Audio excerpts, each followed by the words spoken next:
오늘 하나님께서 주시는 말씀은 신약성경 마태복음 27장입니다. 45절에서부터 56절까지 말씀을 같이 보도록 하겠습니다.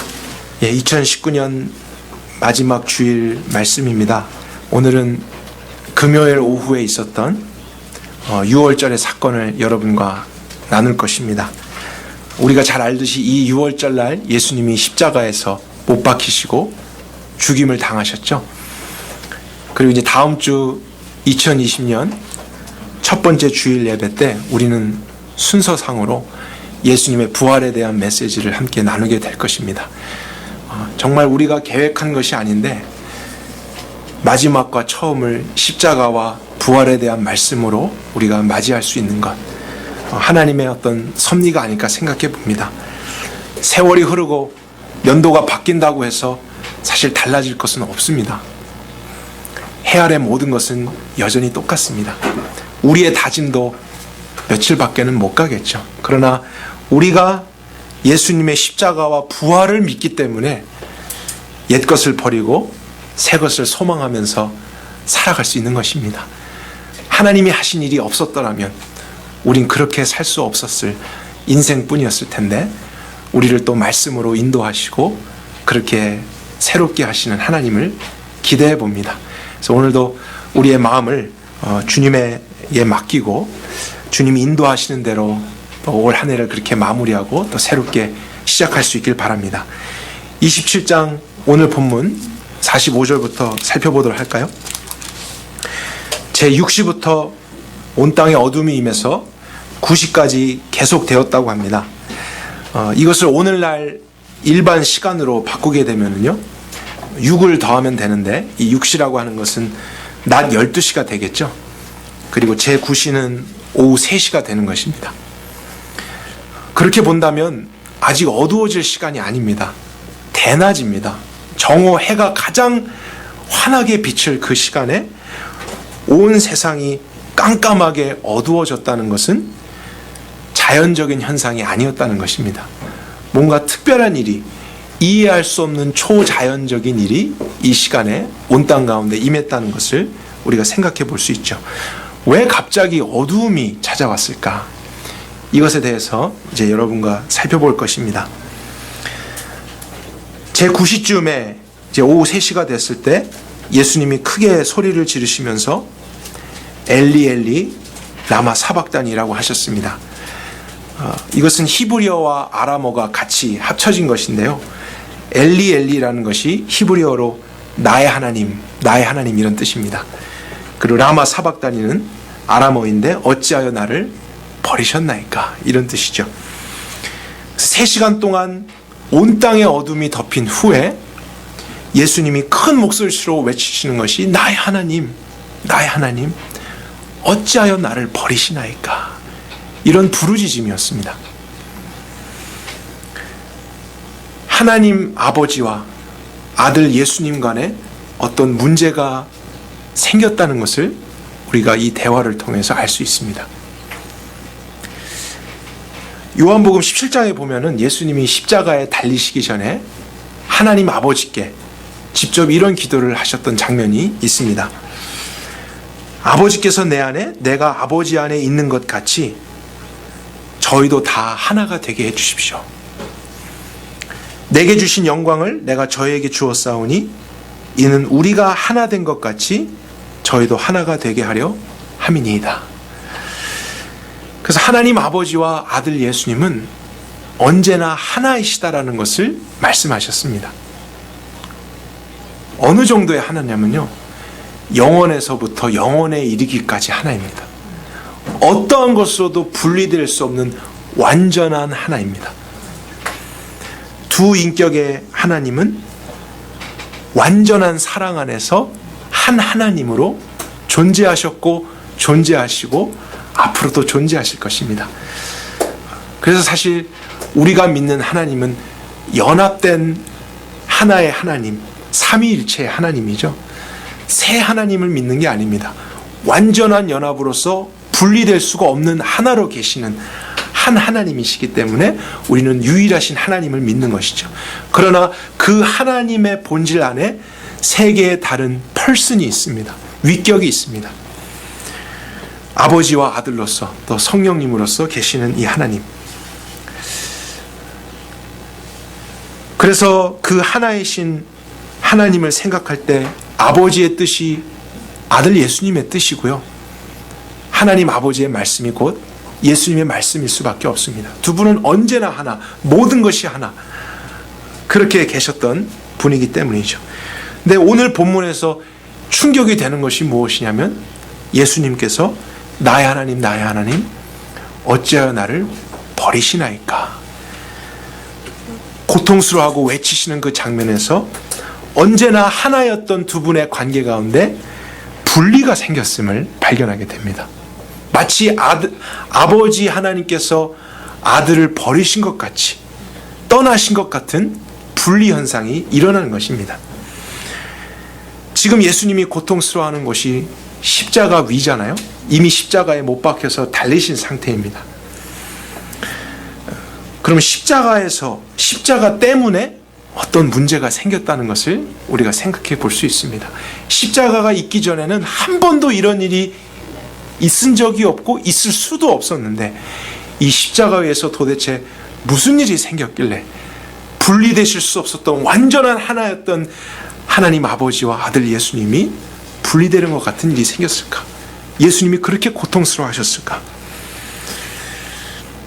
우리가 십자가를 다시 한번 생각해 볼 필요가 있습니다.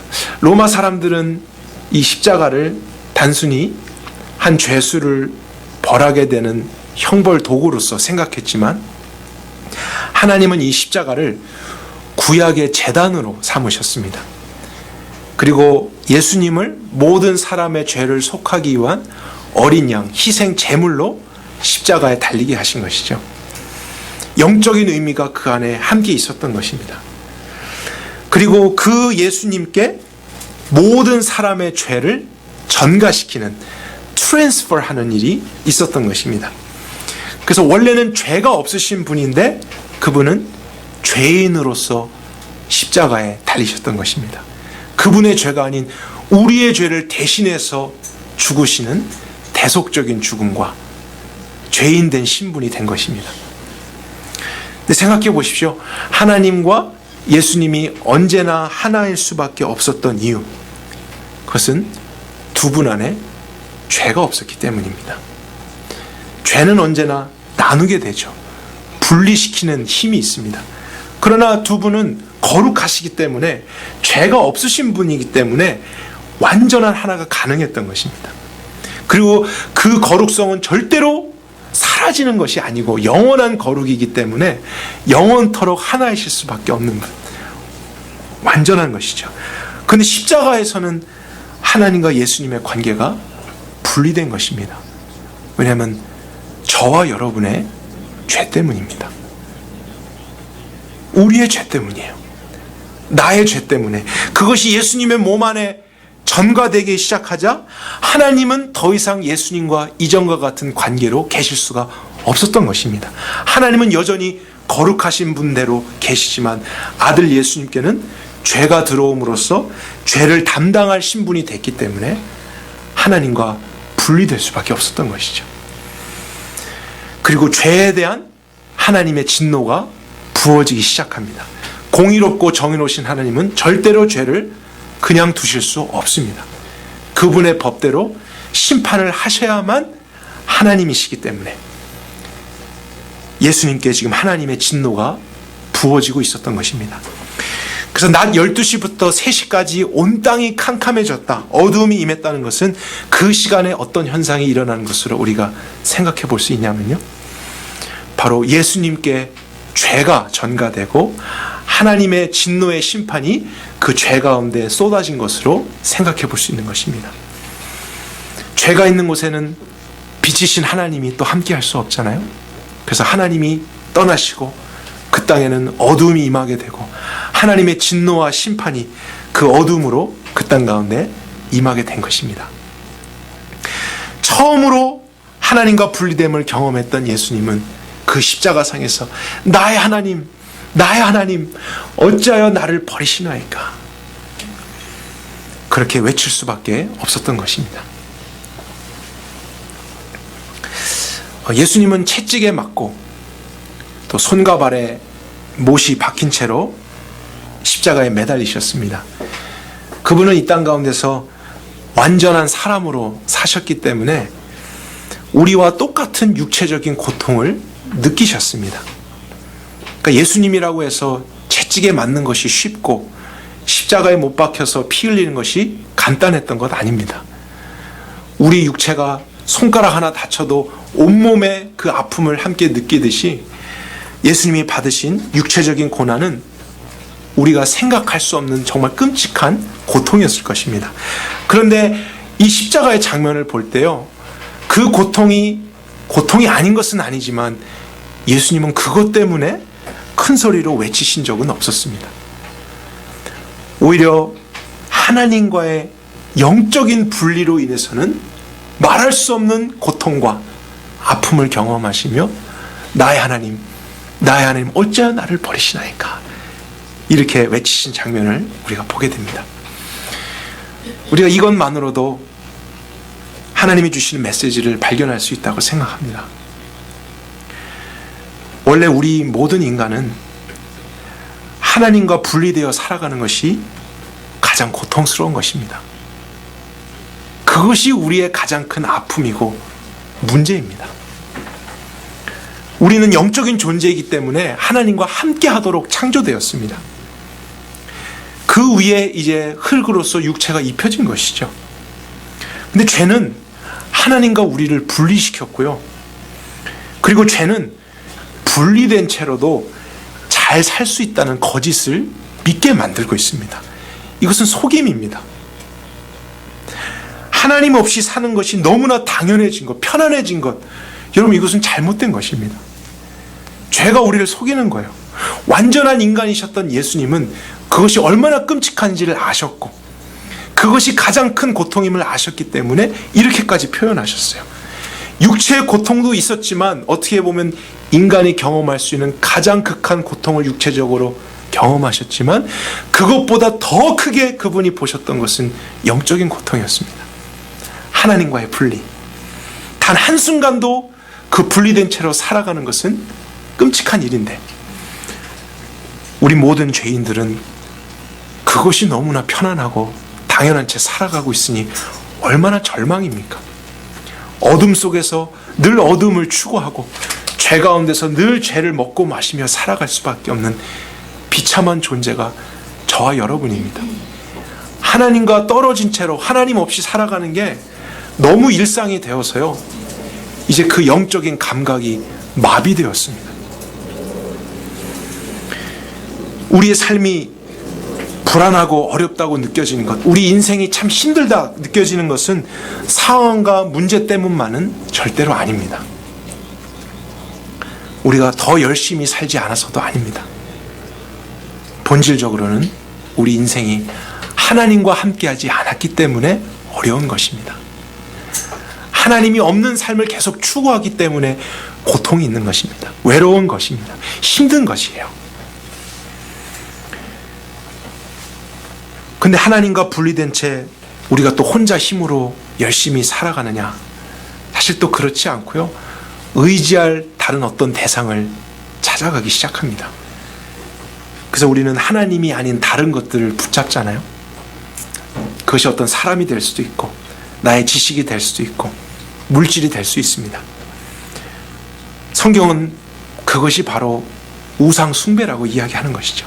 하나님이 될 수 없는, 하나님이 만드신 것들을 하나님인 것처럼 의지하고 붙잡고 기대고 바라면서 인생을 살아가고자 하는 것, 그 자체가 잘못된 것이고 어긋난 것이고 어둠 속에 길을 잃은 것인데 우리는 계속 그 가운데서 헤어나오지 못한 채 하나님의 분리됨을 살아가고 있습니다. 그렇기 때문에 우리 인생은 반드시 하나님께로 돌아가야 됩니다. 더 많은 것을 지금보다 얻는 것이 절대로 우리 삶을 지켜주지 못합니다. 2020년에 내가 이루고자 하는 꿈과 계획들 다 성취된다고 생각해 보십시오. 그래도 우리는 2020년 마지막에 또 다른 갈급함과 실패를 생각하게 될 것입니다. 올 한해도 그랬잖아요. 우리 얼마나 많은 사건들, 사고들, 또 기쁨도 있었습니다. 성취한 것도 있었습니다. 근데 그것이 얼마나 가던가요? 여러분의 마음에 얼마나 오랫동안 안도감을 주었습니까? 또 다른 어려움, 또 다른 문제, 또 다른 사고의 소식, 또 다른 긴장이 찾아오지 않았습니까? 우리는 하나님과 함께하는 삶, 그것을 회복할 때에만 정말로 올바른 인생을 살아갈 수 있고 참된 복을 누릴 수 있는 것입니다. 근데 오늘 본문을 그런 관점에서 우리가 계속 살펴보길 원하는데요. 예수님이 하나님과의 분리됨을 고통스러워하시며 외치셨을 때 사람들이 엘리 엘리 이렇게 하니까 엘리야를 이 예수라는 사람이 부르고 있다. 어떻게 되나 한번 지켜보자 이런 말을 했죠. 근데 예수님이 50절에 다시 크게 소리를 지르시면서 결국 숨을 거두셨습니다. 그리고 나서 51절 이제 예수님이 이 땅 가운데서 사람의 죄를 위해서 대신 죽으신 죽음 바로 직후에 일어난 일이 51절이죠. 호련히 성소의 휘장이 위로부터 아래로까지 찢어져서 둘이 되었다. 땅이 진동하고 바위가 터졌다. 바위가 갈라졌다 라고 되어 있습니다. 그리고 이제 52절부터 있는 것은 나중에 예수님이 부활하실 때 있었던 사건들입니다. 우리가 나중에 시간이 되면 다시 살펴보도록 하고요. 정리해보면 예수님이 우리의 죄를 위해서 죽으시자마자 곧바로 일어난 일은 성전 안에 있는 휘장이 찢어진 것입니다. 어떤 사람들은 이것이 그때 지진이 일어나서 찢어진 것이다 이렇게 생각을 합니다. 근데 51절 자세히 한번 볼까요? 순서가 어떻게 되어 있습니까? 가장 먼저 휘장이 찢어졌죠. 그리고 난 다음 영어로는 end 되어 있습니다. 그 다음에 일어나는 것이 지진이었습니다. 그러니까 지진 때문에 찢어진 거 아닙니다. 그리고 어떻게 찢어졌나를 보니까 위에서부터 아래로 찢어졌다고 되어 있습니다. 완전히 둘로 나눠졌다고 되어 있는데요. 만약 어떤 사람이 이 휘장을 찢는다면 어떻게 찢을까요? 아래서부터 위로 이렇게 찢겠죠. 사람이 찢으니까요. 그러나 위에서부터 아래로 찢어졌다는 것은 사람에 의해서 찢어진 것이 아니라는 것을 증명하는 것입니다. 그리고 예전에 성막을 공부하게 될 때 제가 알게 된 사실인데 하나님이 만들게 하신 그 말씀대로 휘장을 만들게 되면 여러 가지 색으로 된 실들을 꼬아서 두껍게 휘장을 만들게 되어 있습니다. 그래서 실험을 했는데 말 한 6마리가 양쪽에서 당겨도 찢어지지 않을 정도의 두께를 가진 것이 휘장이었습니다. 그냥 우리 집에서 쓰는 얇은 커튼 같은 게 아닙니다. 그러니까 우연히 찢어질 수가 없는 그런 두께예요. 사람이 찢을 수 없고 자연적인 현상 때문에 다른 어떤 것이 아니라 위에서부터 아래로 찢어질 수 없었던 이 휘장이 찢어졌다는 것. 우리가 얻을 수 있는 결론은 무엇밖에 없을까요? 누가 찢으신 것입니까? 하나님이 찢으신 것입니다. 그분이 직접 위에서 아래로 그분의 계획에 따라서 휘장을 이때 찢으신 것입니다. 왜 이때 휘장을 찢으신 것이 중요할까? 우리에게 의미가 있을까? 이것을 생각해 봐야겠죠. 성전에는 성소와 지성소라고 불리는 것이 있지 않습니까? 그래서 성소는 제사장들도 들어가서 금초대에 불을 밝히고 업무를 볼 수 있는 공간입니다. 근데 지성소는 영어로는 Holy of Holies라고 합니다. 최상급입니다. 가장 거룩한 것. 그래서 대제사장만이 들어갈 수 있습니다. 아무나 들어갈 수 있는 곳이 아니에요. 그리고 거기에는 법궤가 있는데 1년에 한 번 들어갈 수 있었고요. 짐승의 피를 가지고 가서 그 법궤 위에 먼저 피를 붓습니다. 그리고 대제사장이 이스라엘 민족을 위해서 한 번 기도를 하게 될 때 이루어지는 일이 뭐냐면 하나님을 만나는 것입니다. 그 거룩한 하나님을 만날 수 있는 방법이 이거 하나밖에 없었어요. 성소에서도 휘장을 거쳐 지성소 안에 가장 거룩하게 구별된 대제사장이 1년에 한 번만 짐승의 피를 가지고서야 할 수 있는 일이 하나님을 만나는 거였어요. 그 정도로 하나님은 거룩하시고 그 정도로 우리 죄인된 인간은 하나님을 만나는 것이 불가능하다는 것을 보여주는 것이죠. 아무나 만날 수 없습니다. 아무 곳에서나 하나님 만날 수 있는 건 아닙니다. 여러분, 아무나 기도를 할 수도 없었던 거예요. 그런데 예수님이 우리의 죄를 위한 속죄제사를 십자가 위에서 드리시고 언제나 영원토록 하나셨던 그분이 우리의 죄 때문에 분리됨을 경험하시고 나자 직후에 일어난 일이 무엇이냐면 하나님께 나아가는 길이 열려진 것입니다. 하나님께서 직접 막혀져 있었던, 가려져 있었던 그 휘장을 찢으셨잖아요. 그 의미는 이제부터는 이 예수를 믿는 모든 사람, 누구든지 아무 때나 어디서든지 하나님께 나올 수 있다는 것을 말씀하시는 것입니다. 그래서 이제는 성전이 필요 없는 거예요. 대제사장이 필요 없습니다. 지성소가 필요 없고요. 짐승의 피를 또 가지고 나갈 필요 없습니다. 하나님을 만나기 위해서 1년에 한 번 기다릴 필요 없어요. 언제든지 어디서든지 예수 그리스도의 피를 힘입어서 그분의 의를 힘입어서 그분의 자격으로 하나님 아버지의 아들의 자격이잖아요. 우리는 하나님께 나아갈 수 있는 것입니다. 십자가의 은혜를 믿는 사람은 누구든지 그렇게 할 수 있습니다. 하나님과의 연합이 가능해진 것입니다. 하나님과 동행하는 삶이 가능해진 거예요. 하나님께 기도하는 것이 가능해졌고요. 말씀 안에서 하나님과 교제하는 것이 그래서 가능해진 거예요. 우리가 하고 싶다고 해서 할 수 있는 것 아닙니다.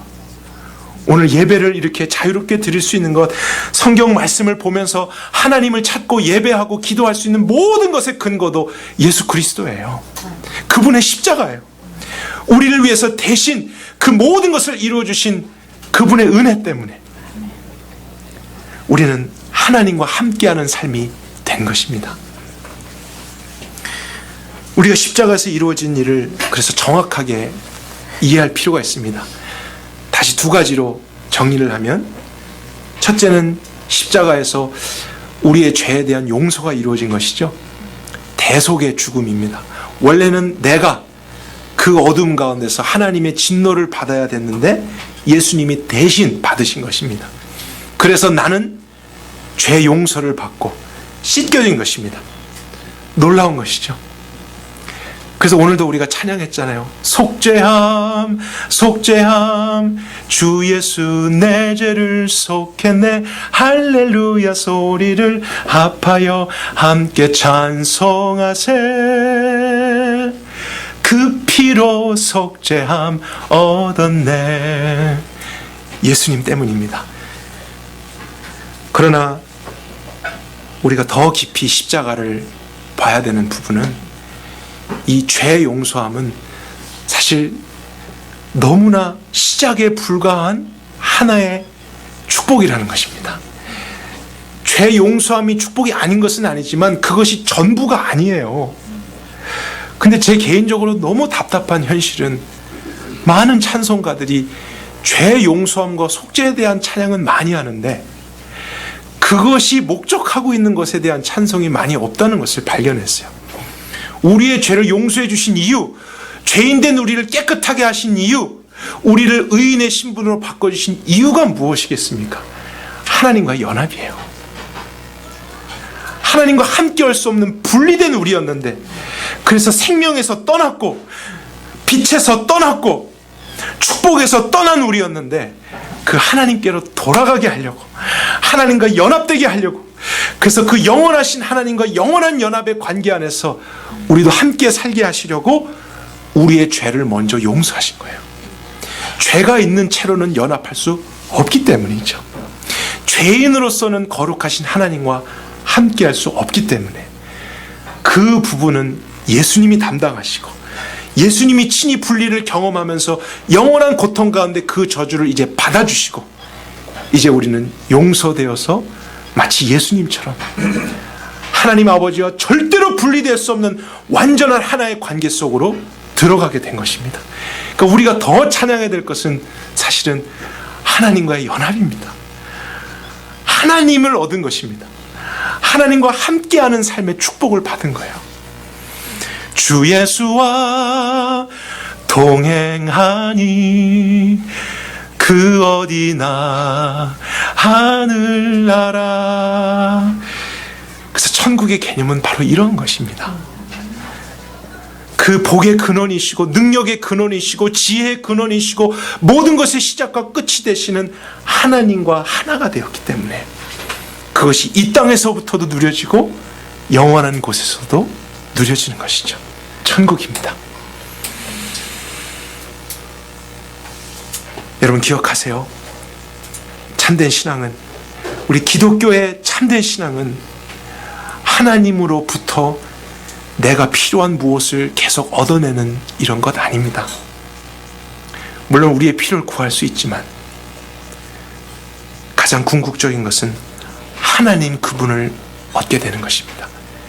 그분과 하나가 되는 것입니다. 하나님이 내 안에, 내가 하나님 안에. 이러한 것은 어떤 피조물에게도 허락되지 않은 것입니다. 오직 삼위일체 하나님 안에만 있었던 것입니다. 예수님과 하나님과 성령님만만 가지고 계셨던 완전한 하나됨, 완전한 사랑, 그 안으로 우리도 들어가게 됐다는 것. 그 관계 안에 죄인이었던 나, 저주를 받아야 됐던 나, 죄를 용서해 주시기만 해도 감사한데요. 한국말로 하면 감지덕지죠. 죄 용서만 해줘도. 그런데 그런 하나님의 관계 안으로 나를 넣으셨다. 그래서 사실은 하나님처럼 살게 되는 그런 인생으로 우리를 부르신 것입니다. 이 영적인 사실에 우리 모두의 눈이 열리길 바랍니다. 가장 끔찍한 것이 하나님과의 분리됨이었다면 가장 큰 축복은 하나님과의 하나됨이죠. 하나님과의 연합입니다. 그 길을 열어주셨습니다. 이미 주신 거예요. 우린 그것을 누려야 됩니다. 그것을 계속해서 경험해야 됩니다. 그런 은혜가 2020년에는 더 깊어지길 바랍니다. 근데 오늘 제가 27장을 묵상할 때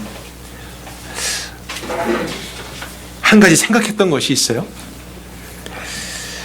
오늘날 반기독교인들, 엔타이 크리스천들이 기독교를 공격하기 위해서 가장 많이 인용하는 성경 구절이 저희들이 읽은 본문 안에 있습니다. 그것이 어느 구절이냐면 공교롭게도 46절입니다. 나의 하나님, 나의 하나님, 어찌하여 나를 버리시나이까. 사실 우리에게는 이것이 생명과 같은 구절인데요. 우리 때문에, 우리를 대신해서 이 고난과 분리를 경험하신 예수님. 그러나 그 믿음이 없고 성경을 온전하게 알지 못하는 사람은 이 한 구절만 보고 어떻게 공격하냐면 기독교의 하나님은 잔인하다. 하나밖에 없는 아들을 십자가에서 죽게 한 이 하나님이라고 하는 신은 매정하고 학대하는 아버지다. Abusive father. 이렇게까지 주장합니다. 여러분이 세상 안에서 믿지 않은 사람들과 대화하게 되면 이러한 질문이나 말들을 들을 때가 있을 것입니다.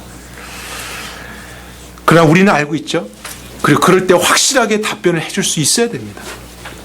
하나님이 하나밖에 없는 아들을 이런 고난 가운데까지 두신 것, 그것은 아들을 학대하는 것이 아니죠. 그것은 상상도 못할 일입니다. 사실은 더 많은 아들과 딸들을 입양하기 위해서 하나님이 뜻하신 일이고 아들 예수님도 동의하셨던 희생입니다.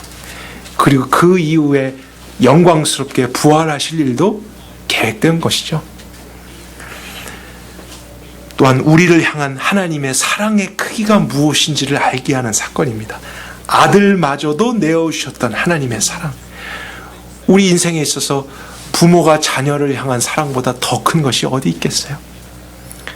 근데 그것마저도 내어주시면서 우리를 구원하신다. 하나님의 사랑이 바로 십자가에서 확증되었다. 성경은 이렇게 말하고 있기 때문에 일반 사람들이 생각하는 그러한 생각은 합당하지 않은 것입니다.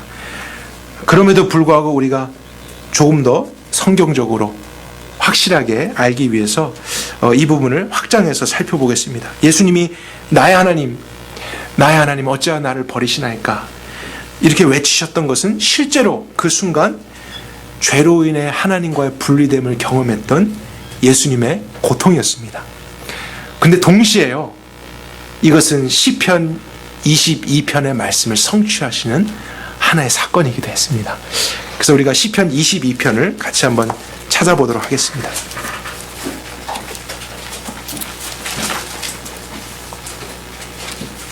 1절부터 볼까요?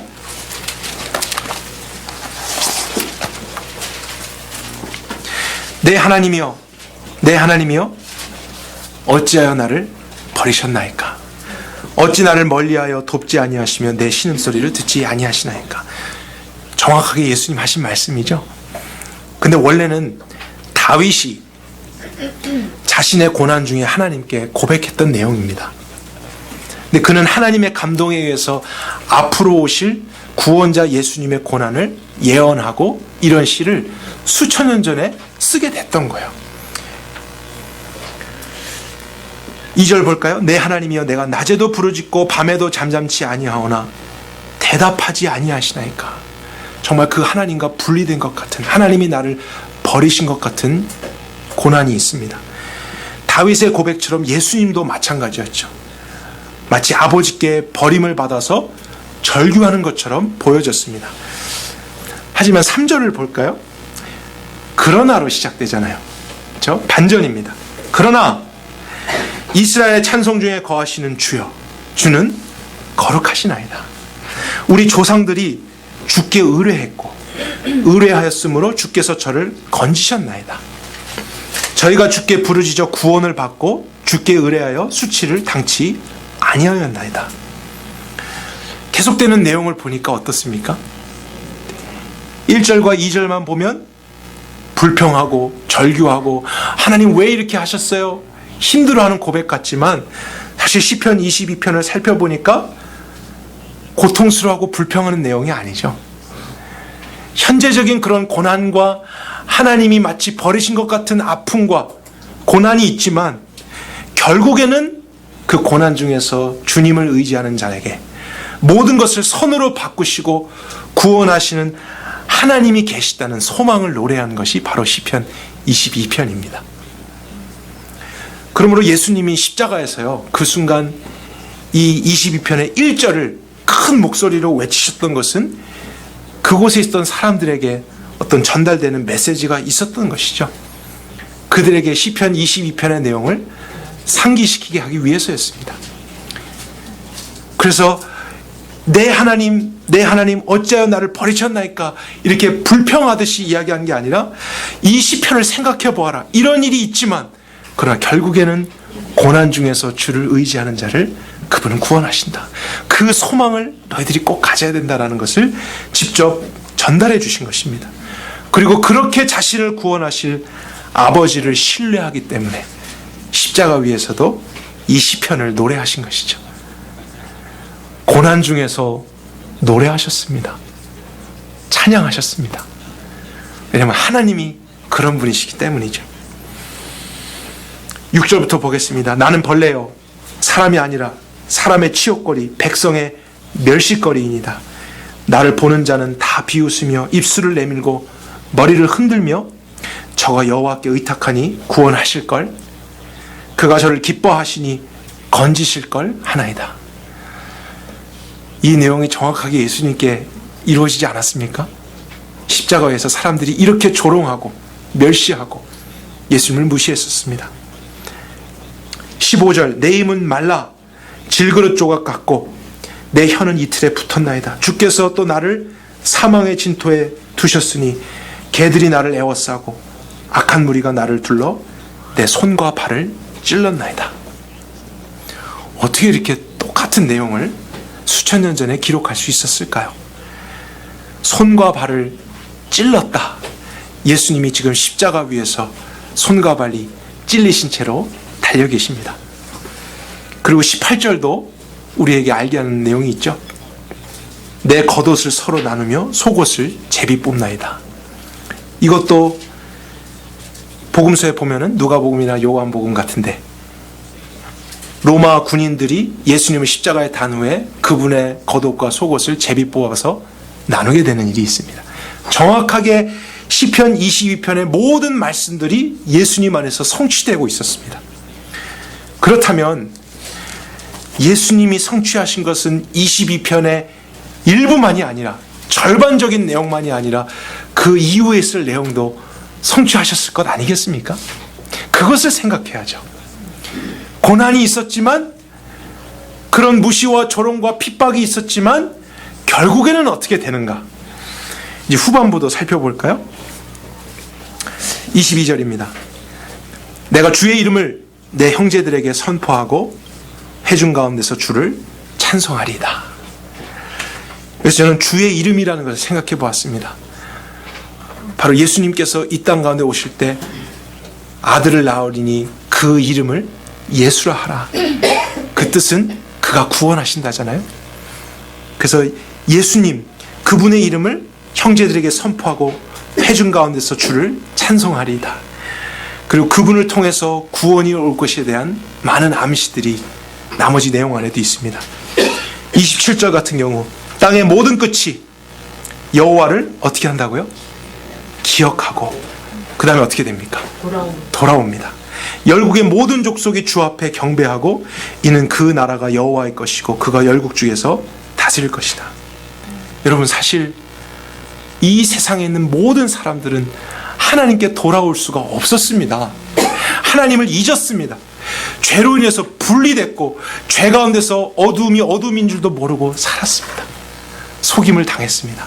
그러나 한 사람이 우리를 대신해서 하나님께 버림을 받는 것 같은 고난과 죽음을 경험하게 되자 그 결과로 나머지 모든 민족에게 주어지는 축복은 여호와를 기억하고 다시 그분께 돌아오게 되는 것입니다.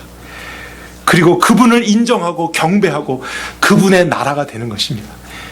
예수님 때문에 하나님의 나라가 되는 것이죠. 30절 한 후손이 여호와를 섬길 것이요 주께서 이를 후대에 전하시리니 그들이 와서 장차 태어날 백성에게 그의 의를 선포하고. 그래서 지금 이것은 그 당시에 있는 사람들만이 아니라 앞으로 있을 후대를 위해서도 주님이 예언하셨다고 말씀하시죠. 주께서 이를 행하셨다. 하나님이 구원하신다. 이 방법을 통해서, 예수 그리스도를 통해서, 그분의 고난과 대속적인 죽음을 통해서 우리의 죄를 씻으시고 용서하시고 함께 할 수 없었던 상태를 바꾸셔서 이제는 영원히 함께 할 수밖에 없는 의인으로, 용서받은 자로, 깨끗한 자로서 언제 어디서나 하나님을 아버지라 부르며 나아가고 그분을 만나고 그분과 동행하고 그분의 뜻을 직접 알고 또 그분께 직접 아뢰고 하는 이러한 삶을 살아갈 수 있는 축복이 우리 모두에게 열려진 것입니다. 이제 2019년 마지막이죠. 여러분들 중에서 한 해를 돌아보면서 생각을 정리하고 또 경건의 시간을 갖는 분들도 계실 줄 압니다. 무엇을 회개하면 좋을까? 내가 또 한 해 동안 하나님 뜻대로 하지 못한 것이 무엇일까? 이런 생각을 할 수 있는데요. 오늘 이 말씀을 준비하다가 저에게 개인적으로 떠올랐던 것은 내가 다른 것을 회개할 게 아니라 하나님과 함께 하지 않으려고 했던 나를 회개해야겠구나, 이런 생각을 많이 했습니다. 내가 어떤 상황과 문제를 하나 잘못한 것 그 정도가 아니고 하나님은 나와 함께 하시기 위해서 예수 그리스도까지 희생해서 그 길을 완전하게 열어주시고 예수님도 그 축복을 주시기 위해서 모든 고난을 받고 죽음을 당하셨는데 나는 여전히 하나님과 함께하는 것을 누리지 않고 나 혼자의 힘으로 내가 원하는 것을 살다가 가끔씩 하나님 찾는 것이죠. 어렵고 힘들 때, 내가 할 수 없을 때, 도와주세요 하는 신앙, 이것을 내가 회개하겠구나. 물론 그것 자체가 잘못된 것은 아니지만요, 사실은 더 연합되어서 더 온전한 하나로 내가 이 세상을 살아갈 수 있었음에도 불구하고 하지 않은 것입니다. 그 축복을 복으로 알지 않고 나는 세상에 있는 또 다른 것들을 더 추구하고 있는 모습을 발견하죠. 이 세상에 있는 모든 것들을 만드신 분, 창조주가 나의 것이고 내 안에 계시고 나와 함께 하시고 그분과 동행하는 것이 내가 원해서도 할 수 없는 것인데요, 그분이 그렇게 주셨는데 내가 그것을 살지 않는 것, 바로 그 결과로서 나는 여전히 내 뜻 안에서 넘어졌구나, 힘들어했구나, 속상해했구나, 외로워했구나, 많은 인생의 쓴맛을 보았구나 하는 생각을 했습니다. 여러분들도 다른 것보다 2019년 하나님과 함께하지 않으려 했던 여러분 자신을 회개하시기 바랍니다. 우린 더 자주 하나님과 함께하려고 해야 됩니다. 큰일, 어려운 일, 안 해본 일만이 아니라 여러분 할 수 있는 일에서도 하나님과 함께 하십시오. 일상적이고 반복되는 일에서도 순간적으로도 하나님 먼저 보십시오. 하나님 말씀을 먼저 상기해 보십시오. 그러니까 우리가 말씀을 보고 기도하는 것, 이것은 의무가 아닙니다. 종교적인 행위가 아닙니다. 특권이에요. 아무나 이렇게 할 수 있지 않았고 아무 시대나 이것이 허락되지 않았습니다. 우리가 하나님께 기도할 수 있는 것 자체가 복이에요. 하나님과 교제하고 만나는 것이거든요. 하나님의 말씀을 듣고 그 안에서 그분의 뜻을 찾고 그렇게 하는 것 자체가 우리에게 주신 축복입니다. 그것을 통해서 이 세상에 있는 어떠한 것에도 유혹받지 않고 승리할 수 있도록 세상을 만드신 하나님이 함께 하시겠다는데, 우리가 그러지 않고 우린 생각하죠. 이 정도쯤은 내가 할 수 있다? 아니면 내가 맨날 했던 것은 습관적으로, 육신적으로 쉽게 하려고 합니다. 하나님 없이 말하고 하나님 없이 판단하고 계산하다가 우리는 자꾸 큰 일에서 넘어지는 게 아니라 우리 작은 일들에서 계속 넘어지잖아요. 그렇지 않았던 2019년 우리의 모습을 회개하고, 또한 2020년에는요 다른 것을 계획하고 소망하기보다 무엇을 계획하면 좋을까요? 나 하나님과 더 동행하리라. 그 하나님께서 이미 열어주신 그 길을 통해 더 자주 만나리라. 더 하나님을 찾으리라. 더 하나님 안에 거하리라. 그래서 나는 여전히 연약하고 나는 여전히 지혜가 없고 또 힘든 고통뿐인 이 죄악된 세상을 살아가지만 모든 지혜를 다 만드신 하나님이 함께 하시고 생명의 근원이 되시고 모든 능력이 뛰어난 능력으로 오늘도 통치하신 하나님이 나와 함께 하신다면 두렵지 않은 것입니다. 염려를 이기는 것입니다.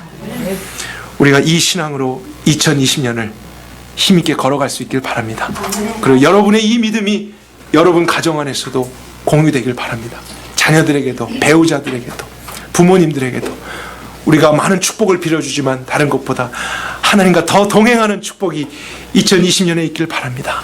그렇게 서로를 축복해 주면서 이 세상을 하나님의 나라로, 하나님의 백성으로 온전하게 살아갈 수 있길 바랍니다. 함께 기도합시다. 하나님, 오늘 2019년 마지막 주일 예배를 마쳤습니다. 그리고 저희는 2020년 또 새해를 생각하고 있습니다. 그러나 인생의 언젠가는 정말로 마지막 하나님을 예배하는 때가 있겠죠. 때로는 우리가 알지 못할 그때에 마지막이 찾아올 수도 있을 것입니다. 하나님, 그날이 오기 전에 더 이상 후회함 없이 오늘 하나님께서 말씀해 주신 대로 하나님과의 동행함을 추구할 수 있기를 원합니다. 그것이 우리에게 복인 줄을 믿게 하옵소서. 하나님 한 분이면 충분한 것이 무엇인지를 알게 해주십시오. 그것보다 더 큰 복이 있었다면 예수님이 그렇게까지 희생하신 후에 그 복을 주지 않으셨겠습니까? 그러나 이 복보다 더 큰 것이 없고 이것이면 충분하기 때문에 그렇게까지 고난받으시고 직접 죽임을 당하신 후에 가장 먼저 주신 것, 휘장을 찢는 것 아니었습니까? 우리 모두가 하나님을 만나기 위해 더 기도하게 하시고 하나님을 만나기 위해 더 말씀 생활하게 하옵소서. 그 안에 거하게 해주십시오. 그리고 하나님에 의해서 또 하나님을 위하여 살아가는 저희들 되게 하옵소서. 우리 모두가 주님만 바라보게 되는 새로운 한 해 되길 원합니다. 감사와 찬송을 주께 드리며 예수 그리스도의 이름으로 기도했습니다.